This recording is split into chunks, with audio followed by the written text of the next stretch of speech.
Devadoothan cinema അഭിനയിച്ച ആ മുഹൂർത്തം, അന്നത്തെ ഒരു മുഹൂർത്തം, അന്ന് ഏറ്റവും കൂടുതൽ പൈസ മുടക്കാൻ കോസ്റ്റ്യൂമാന്നാണ് ഞാൻ കേട്ടിരിക്കുന്നത്. ഇന്നും അതിന്റെ ഒരു ട്രെൻഡിൽ നിൽക്കുകയാണ്. എന്താണ് ഈ നിമിഷത്തിൽ ആ ഡ്രസ്സിങ്ങിനെ കുറിച്ചൊന്ന് ഓർക്കുക?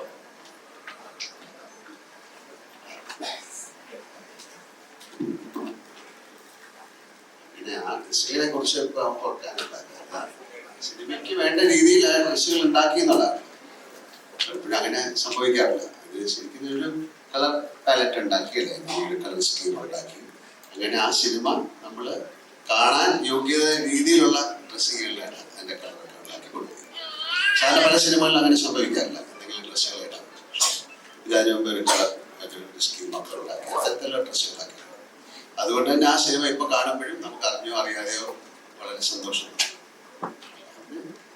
തീർച്ചയായിട്ടും അന്ന് അത്തരത്തിൽ ഒരു എഫേർട്ട് എടുത്ത എല്ലാവരെയും ഈ അവസരത്തിൽ ഒരു താങ്ക്സ് പറഞ്ഞു. കാര്യം ഇത് രണ്ടാമത് 24 വർഷം കഴിഞ്ഞ് വരാൻ പോകുന്നതൊന്നും അന്ന് ധാരണയില്ലല്ലോ. അപ്പൊ കാണാൻ നന്നായിരിക്കണം എന്ന് പറഞ്ഞ് ചെയ്തത് എപ്പോഴും കാണാൻ നന്നായിരിക്കും. ഇതൊരു ഭാഗ്യമായിട്ട്. ഇനി ലാലേട്ടൻ ഇത്ര മനസ്സിൽ ഇപ്പൊ ദേവദൂതൻ സ്ഫടികം നേരത്തെ വന്നു, ഇപ്പൊ ദേവദൂതൻ വരും. ഇനി ലാലേട്ടന്റെ മനസ്സിൽ നേരത്തെ റിലീസ് ചെയ്ത സിനിമയിൽ ഏതാണ് വരണമെന്ന് മനസ്സിലുള്ളത്? എന്റെ മനസ്സിൽ തോന്നിയിട്ട് കാര്യമില്ല. അങ്ങനെയൊന്നുമില്ല. ഇപ്പൊ എല്ലാ സിനിമയും എല്ലാ തരത്തിലും കാണാനുള്ള സാഹചര്യം ഉണ്ടല്ലോ. അത്തരത്തിൽ സിനിമകളിൽ അതിനൊരു ട്രെൻഡ് ഉണ്ടായ അത്തരത്തിൽ സിനിമകൾ വരട്ടെ. അങ്ങനെ ഒരു പർട്ടിക്കുലർ സിനിമ എനിക്ക് എടുത്ത് പറയാൻ പറ്റില്ല. ലാലേട്ടൻ ഈ സിനിമയിൽ ഏറ്റവും ഐക്കോണിക് ആയ ഡയലോഗാണ് അയാൾ സംഗീതത്തിന്റെ രാജാവാണ് എന്ന് തുടങ്ങുന്നതാണ്. അപ്പൊ അത് പറയുമ്പോ ലാലേട്ടൻ കണ്ണുകളിൽ ഒരു ആർദ്രതയുണ്ട്, ഒരു ജീവസാക്ഷാത്കാരം ലഭിച്ച സംഗീതജ്ഞന്റെ പൂർണ്ണതയുണ്ട്. ഞങ്ങൾ അതിനെ കാണുമ്പോൾ ഞങ്ങൾക്ക് തോന്നുന്നത്, ഞങ്ങളുടെ ഡയലോഗ് കേൾക്കുമ്പോൾ ഓർമ്മ വരുന്നത് വിദ്യാസാഗർജിയാണ്. പക്ഷെ ഇതിനെപ്പറ്റി വിദ്യാസാഗറിനോട് ചോദിക്കുമ്പോൾ അദ്ദേഹം പറയുന്നത് അദ്ദേഹം ആ വരികൾ കേൾക്കുമ്പോൾ ഓർക്കുന്നത് ദൈവത്തെയാണ്. ലാലേട്ടൻ ഡയലോഗ് പറയുമ്പോൾ മനസ്സിൽ വന്നതായിരുന്നു. ഞാനിപ്പോ ചോദിച്ചാൽ പറയാൻ പറ്റില്ല. ആ ഒരു നിമിഷമല്ലേ, തീർച്ചയായിട്ടും അവൾ മൈൻഡ് ചെയ്തല്ലേ, ദൈവത്തിന്റെ മുകളിലുള്ള ഒരാളാണ്. ധാരാളം തന്നെ. ഈ സിനിമ 24 വർഷത്തിന് ശേഷം ഒരു ജനറേഷൻ വീണ്ടും കാണാൻ പോകുന്നു. ഒരു ജനറേഷൻ കൈയടിക്കാൻ മറന്നു പോയെടുത്ത് വീണ്ടും കൈയടിക്കാൻ വേണ്ടി ഒരു കൂട്ടം ഉണ്ടാവുന്നു. അത് ഒരു വല്ലാത്ത അപൂർവതയാണെന്നോ അല്ലെങ്കിൽ അന്ന് മാത്രം സംഭവിക്കാത്തത് പിന്നെ ഒരു ജനറേഷൻ മൊത്തം കാണാൻ പോകുന്നു.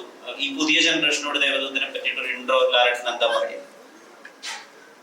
അങ്ങനെയല്ല, അവരുടെയൊക്കെ ഒരുപാട് പേരുടെ റിക്വസ്റ്റ് ഇതിന്റെ പുറകിലുണ്ടായിരുന്നു എന്നാണല്ലോ. അപ്പം ഇത്തരം സിനിമകൾ കാണാനൊരു താല്പര്യം അവർ പ്രകടിപ്പിച്ചു. അതുകൊണ്ടാണ് സിനിമ ഉണ്ടായത്.